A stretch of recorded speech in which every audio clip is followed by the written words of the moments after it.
اللہ اکبر اللہ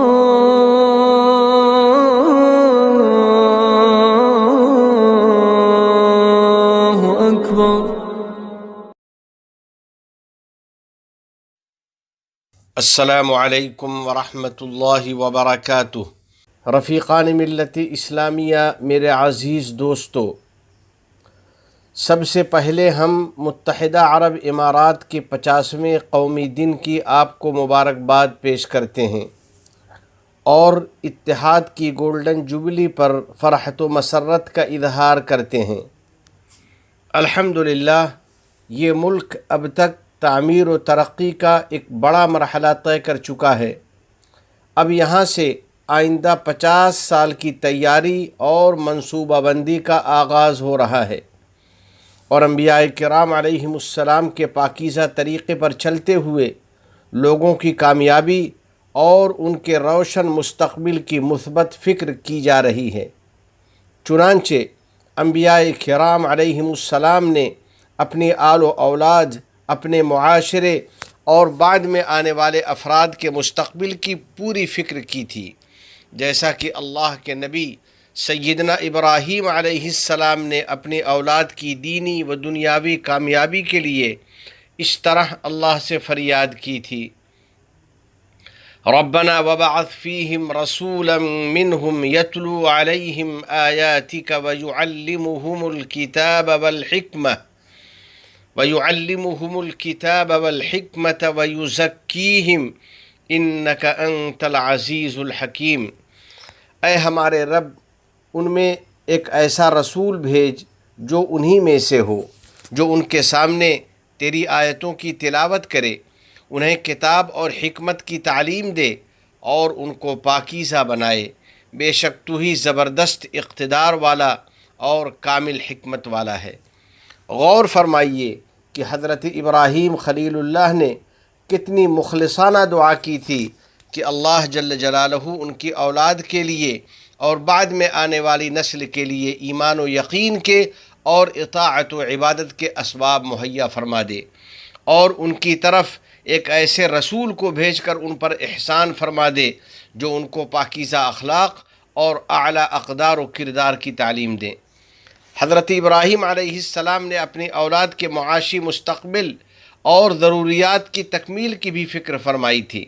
تاکہ وہ لوگ استحکام اور خوشحالی کی زندگی سے لطف اندوز ہوں۔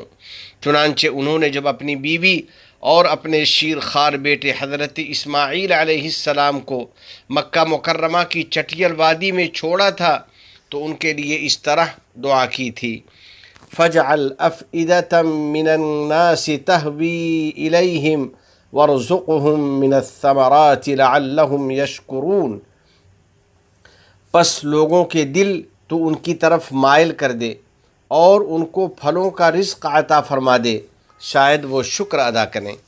اس دعا میں ہمارے لیے تعلیم و تاکید ہے کہ ہم بھی اپنے بچوں اور اپنے وطن کے مستقبل کی فکر کریں۔ اپنے وطن کی ترقی اور امن و امان کی فکر کرنے والوں، اسی طرح اللہ رب العزت نے سیدنا یوسف علیہ السلام کا واقعہ بیان کر کے ہمیں مستقبل کی منصوبہ بندی کی ترغیب دی ہے اور ایسی ترکیب کی بابت سوچنے کی تعلیم دی ہے جس سے آنے والی نسلوں کی ضروریات کی تکمیل ہو سکے اور ان کو بحرانوں سے نکالا جا سکے۔ چنانچہ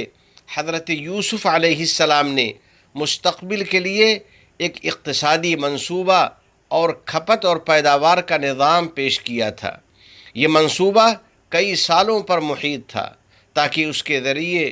قحط اور شدت کے سالوں کا خوش اسلوبی کے ساتھ سامنا کیا جا سکے اور لوگوں کو ایک خوشحال معاشرے کی طرف لے جایا جا سکے۔ سیدنا یوسف علیہ السلام نے یہ منصوبہ بادشاہ کے خواب کی تعبیر بیان کرتے ہوئے پیش کی تھی۔ چنانچہ انہوں نے فرمایا تھا: تزرعون 7 سنین دأبا فما حصدتم فذروه في سنبله إلا قليلا مما تأكلون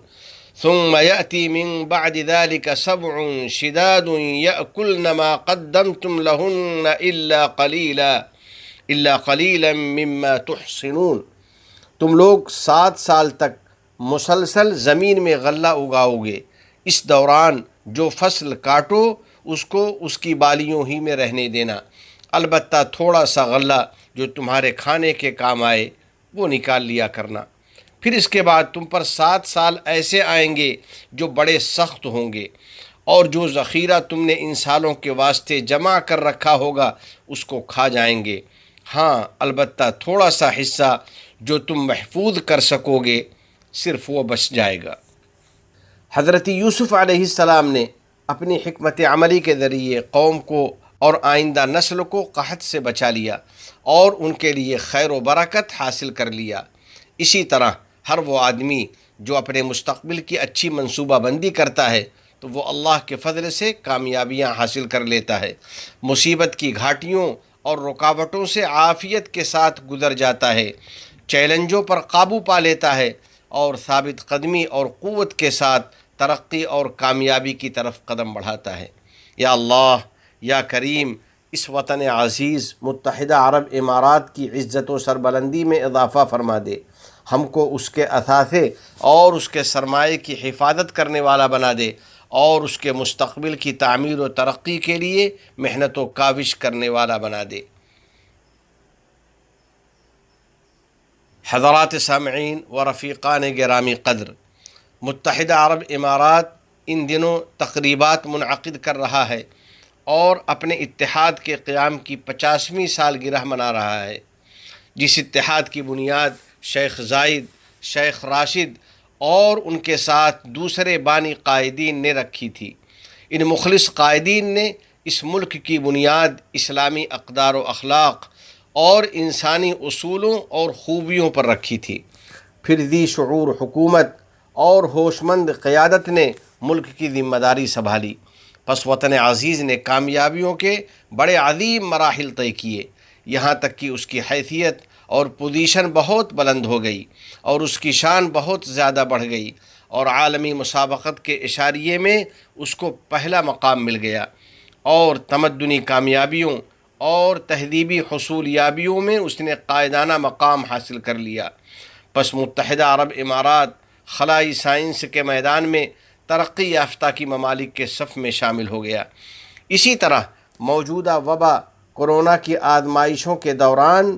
اس نے بفضل الہی بڑی سخاوت اور حکمت کا مظاہرہ کیا اور اس وبا کی وجہ سے تمام شعبوں میں پیش آنے والے چیلنجوں سے اس ملک نے بڑی عافیت اور کامیابی کے ساتھ اپنے آپ کو گزار لیا۔ الحمدللہ،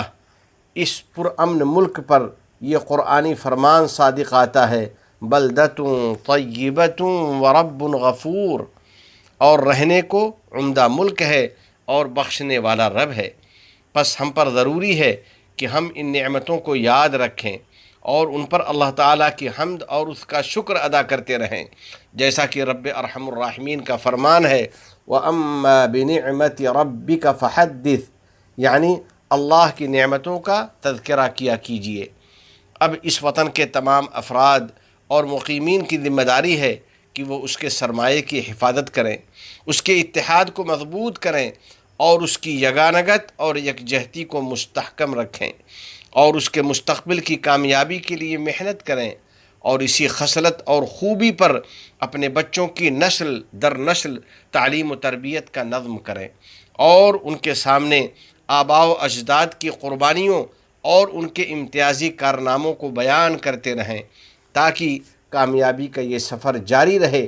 اور ہمارے لاڈلے اور جیالے ملک کی تعمیر و ترقی کو پایہ تکمیل تک پہنچا سکیں۔